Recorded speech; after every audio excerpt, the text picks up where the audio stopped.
Consider this gate 2005 question. क्या है, एक रिलेशन स्कीमा गिवन है, उस पर कुछ फंक्शन डिपेंडेंसीज होल्ड कर रही हैं। Okay, what are the candidate keys for schema R, और ये ऑप्शन गिवन है। ओके, अब चूंकि ऑप्शन गिवन है तो इसका बेस्ट वे हमेशा यही होता है कि एट्रीब्यूट सेट क्लोजर आप निकालो। ओके, अब यहां पर एक चीज देखने वाली जरूर होगी, जैसे ये AE है और यहां पर ये AEH है, मतलब ऐसा भी हो सकता है कि AE और AEH दोनों क्या कर रहे हो, दोनों से ही हमको R मिल रहा हो, दोनों का एट्रीब्यूट सेट क्लोजर क्या हो, इक्वल टू R हो। तो फिर अगर इसका एट्रीब्यूट सेट क्लोजर R के इक्विवेलेंट हो गया तो फिर ये वाला क्या है, ये वाला है ये है मिनिमल सुपर की और ये है सुपर की। ओके, तो थोड़ा सा मीन्स केयरफुल रहना है और क्वेश्चन हो जाएगा। एक बात तो ये थी। दूसरा सबसे इंपॉर्टेंट पॉइंट इस क्वेश्चन में ये है कि आप देखो स्कीमा में ये एट्रीब्यूट H यूज हुआ है, लेकिन इन किसी भी फंक्शन डिपेंडेंसीज में एट्रीब्यूट H यूज नहीं हुआ है।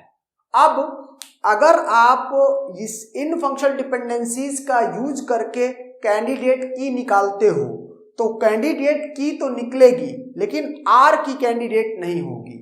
जो स्कीमा R माइनस H है, इसका यूज करके R माइनस जो H है इसकी कैंडिडेट की, ये भी एक तरह का स्कीमा ही है, सब स्कीमा बोल सकते हो कि एट्रीब्यूट H को हटा के जो स्कीमा बचता उसकी कैंडिडेट की ये देगा। ओके, तो कॉन्सेप्ट क्या है, सिंपली कि आप इससे जितनी भी मीन्स R माइनस H के लिए कैंडिडेट की इसका यूज करके निकालो। Okay, and at the end क्या करना है आपको, अपेंड क्या, H टू ईच कैंडिडेट की of R minus H। Okay, तो अब इसको हम क्या करते हैं, अप्लाई करते हैं। तो ये एक चीज हो गई लेकिन हमको ऑप्शन वाइज जाना है। ओके, तो हम क्या करते हैं, हम यहां पर जैसे AE है तो मैंने क्या कहा, AE के लिए AE का क्लोजर लूंगा, मैं क्लोजर के कॉन्सेप्ट से ही आगे बढ़ूंगा। AE का क्लोजर लिया तो AE तो आना ही है, A B को भी डिटरमाइन कर रहा है और E C को भी डिटरमाइन कर रहा है, तो AE BC तो आना ही आना है। BC से D भी डिटरमाइन हो रहा है, तो यहां से ABCDE ओके यहां तक आ गया है। ओके, इसका मतलब ये हुआ कि ये किसके हैं, ये R माइनस H के इक्विवेलेंट है। ओके, इसका मतलब AE क्या हो सकता है, AE कैंडिडेट की हो सकता है। अब B को चेक कर लेते हैं, B को हमने इसका एट्रीब्यूट क्लोजर लिया तो BE क्या हो गया, BE तो आना ही आना है, E से C भी आना है, BC B है C है, इसका मतलब BC डिराइव D वो भी आना है। ओके, और D से A भी आना है, तो यहां से ABCDE ओके ABCDE, तो इस तरह से ABCDE इससे भी आ गया है, मतलब R माइनस H के इक्विवेलेंट ये भी है।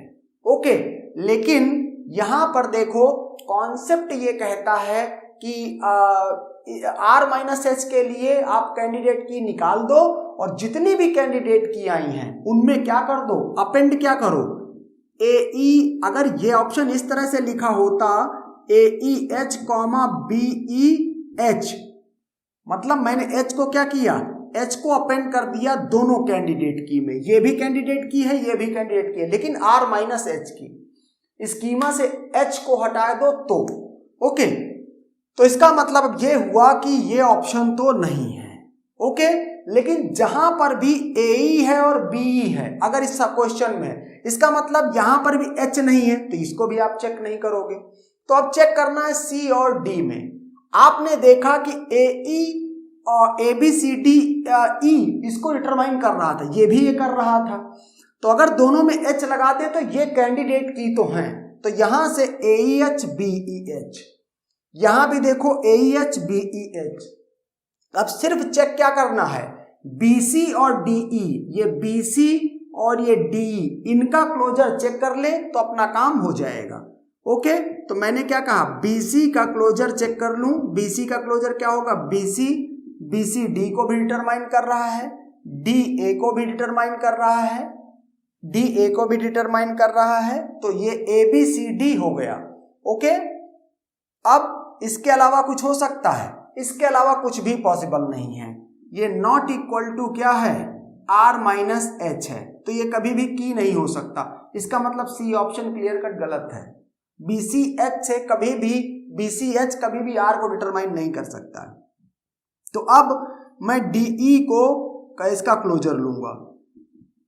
DE के क्लोजर में D तो आएगा ही आएगा, D A को डिटरमाइन कर रहा है तो A आ गया, A B को डिटरमाइन कर रहा है तो B आ गया, यहां से E C को ड्राइव कर रहा है, E इसमें है, E C को ड्राइव कर रहा है तो C भी आ गया, BC D को तो वो तो डिटरमाइन हो ही गया है, ABCDE। ओके, ABCDE ये R माइनस H को डिटरमाइन कर रहा है। ओके, एंड देयरफॉर अगर DE में आप क्या करो, H मिला दो तो फिर ये इस स्कीमा R को डिटरमाइन करने लगेगा, and therefore the correct option is D only. Okay, and that's